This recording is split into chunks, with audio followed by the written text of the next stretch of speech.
যুবকদেরকে নিয়ে আল্লাহ নবী বক্তব্য দিচ্ছেন, যুবকদেরকে কেমন ভালোবাসতেন। একটি বক্তব্য তিনি দিচ্ছেন এমনি করে, বক্তব্য দেওয়ার সময় সকল যুবকেরা, সকল মুরব্বীরা, সাহাবায়ে কেরামরা বসে বসে আল্লাহ নবীর মুখ থেকে বক্তব্য শুনতেছেন। একজন যুবক পেছনে আসলো কিন্তু জায়গা পেল না, এক কোনায় দাঁড়িয়ে থেকে নবীজির বক্তব্য শুনতেছেন।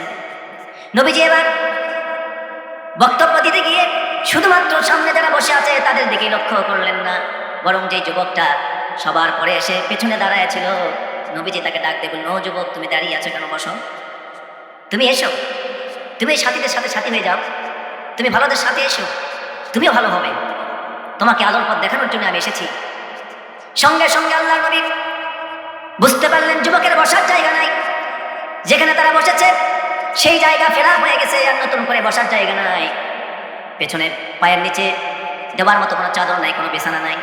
নবীজি সঙ্গে সঙ্গে নিজের গায়ের পবিত্র চাদর মোবারক খুলে নবীজি সুন্দর করে ভাঁজ করা চাদরটা যুবককে দক্ষ করে নিক্ষেপ করলেন, আর যুবকটার সঙ্গে সঙ্গে নবীজির চাদরখানাকে ক্যাচ করলেন। এবার নবীজির চাদরখানা যখন যুবকের হাতে এসেছে, যুবক নবীজির চাদরখানা নিয়ে বুকের মধ্যে জড়ায় ধরলেন, আবার কপালের মধ্যে জড়ায় ধরেন, মাথায় রাখেন, একবার মুখের মধ্যে লাগান, এমনি করে চুমা দিতে লাগলেন, চোখের মধ্যে লাগান, মাথায় রাখতে লাগলেন। চুমা দিতে দিতে এক পর্যায়ে যুবক চোখের পানি ছেড়ে দিয়ে, এত বড় আল্লাহর একজন মহান নবী, যার সামনে বসতে পারাটাই আমাদের জন্য বড় নসিবের ব্যাপার, খুশখবরের ব্যাপার, যার কথা শুনতে পারাটাই বড় নসিবের ব্যাপার, যার কাছে আসতে পারাটাই বড় নসিবের ব্যাপার, যার সঙ্গ পাওয়াটাই বড় নসিবের ব্যাপার। সেখানে আমার মতো একটা ছোট্ট যুবককে আল্লাহ নবী কত সম্মান দেখালেন।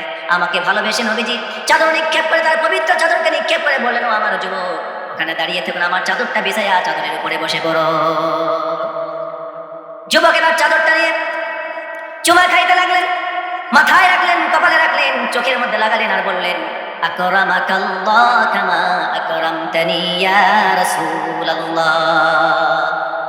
বললেন, আমার রাসূল, আমার হাবিব, প্রিয় নবী রাহমাতুল লিল আলামিন মুহাম্মাদুর রাসূলুল্লাহ সাল্লাল্লাহু আলাইহি ওয়াসাল্লাম, আল্লাহর পয়গম্বর, আপনি আমার মতো একজন সাধারণ যুবককে নিজের গায়ের পবিত্র চাদর মোবারক দিয়ে এত সম্মানিত করেছেন। আপনার চাদরে কি পৃথিবীর মানুষ বসতে পারে নাকি? আপনার চাদরে বসবার মতো আমার কোনো সাহস আছে নাকি? কোনো নবী, আপনি তবু আপনার চাদর দিয়ে আমার মতো একজন সাধারণ যুবককে যত সম্মানিত করেছেন, কোনো নবী, আমি আল্লাহর কাছে দোয়া করছি, আল্লাহ আমার নবীর সম্মান তুমি আরো বেশি বেশি বাড়াইয়া দাও। সুবহানাল্লাহ। আমার নবী এমনি করে যুবকদেরকে ভালোবেসেছেন। প্রত্যেকটা সমাজ বিনির্মাণের জন্য আপনারা যদি তাকায় দেখেন, আল্লাহ রাব্বুল আলামিন নবীদেরকে নবুয়ত দিয়েছেন, তাদেরকে যুবক বয়সে সমাজের ভালো ভালো কাজগুলি করিয়ে নিয়েছেন। 40 বছর যখন পদার্পণ করেছে তখন তাদেরকে সমাজের কাজে বড় বড় কাজে লাগাই দিয়েছেন। আজকে আমাদের আজকে যদি আগামীতে আমরা আমাদের যদি লিডার পেতে চাই, ভালো যদি নেতা পেতে চাই, সমাজ সংস্কারক যদি নেতা পেতে চাই, এলাকার কল্যাণকামী যদি নেতা পেতে চাই, আপনার পরোপকারী হিতাকাঙ্ক্ষী কল্যাণকামী নেতা যদি পেতে চাই, আজকের যুবকগুলোকে 20 বছর থেকে শুরু করে 40 বছর পর্যন্ত তাদেরকে সমাজের ভালো ভালো কাজে লাগাই দিতে হবে। আগামী যখন নেতৃত্ব নির্বাচনের সময় আসবে, এদের মধ্য থেকে যারা সমাজ সেবায় সচ্চ অগ্রগামী, সেই যুবকটাকে আমরা নেতা বানাই নিতে পারি। জোরে কোন ঠিক কিনা? সুতরাং যুবকরা হচ্ছে আমাদের সমাজের একটি দর্পণ।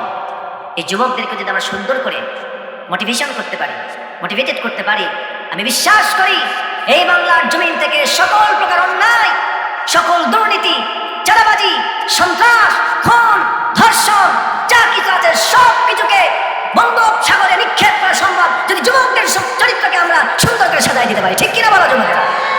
কিন্তু আজকে আমাদের সেই যুব সমাজকে, ইয়াং জেনারেশনকে, ইয়াং সোসাইটিকে ধ্বংস করবার জন্য আজকে আমাদের সমাজে যারা রাজনীতি করে, স্কুল, কলেজ, বিশ্ববিদ্যালয়, যে বিদ্যাপীঠগুলি আছে, সেই জায়গাগুলিতে কোরআন সুন্নাহর শিক্ষাকে বাদ দিয়ে সেইখানে আমার যুবকদেরকে নাচ গানের পেনপানা দিয়ে শিক্ষা দেওয়া হচ্ছে। সেখান থেকে আমাদের যুবকদেরকে আধুনিকতার নামে অশ্লীলতার শিক্ষা দেওয়া হচ্ছে। আজকে স্কুল, কলেজ, বিশ্ববিদ্যালয়গুলিকে উন্মুক্ত করে দেওয়া হয়েছে জেনার আড্ডাখানা হিসাবে। আওয়াজ তুলে বলুন ঠিক কিনা? সুতরাং এটার পরিবর্তন হওয়া দরকার, দরকার কিনা? আমার যুবক ভাইয়েরা, আপনারা সমাজকে বিনির্মাণ করতে পারেন। এই জন্য আপনাদের জীবনকে সুন্দর করবার জন্য আমি কোরআনের 2টা আয়াত আপনাদের সামনে পেশ করতে চাই। আল্লাহ রাব্বুল আলামিন বলেন, ইয়া আইয়ুহাল্লাযীনা আমানুত্তাকুল্লাহা ওয়া কুনু মা'আস সাদিকিন। আল্লাহ পাক বলছেন, ও ঈমানদারেরা, তোমরা সত্যবাদীদের সাথী হয়ে যাও, সত্যবাদীদের বন্ধু হয়ে যাও। যুবকদেরকে অনুরোধ করে বলবো, কালকে আমাদের কঠিন ময়দান যেদিন কায়েম হবে, হাসরের ময়দান।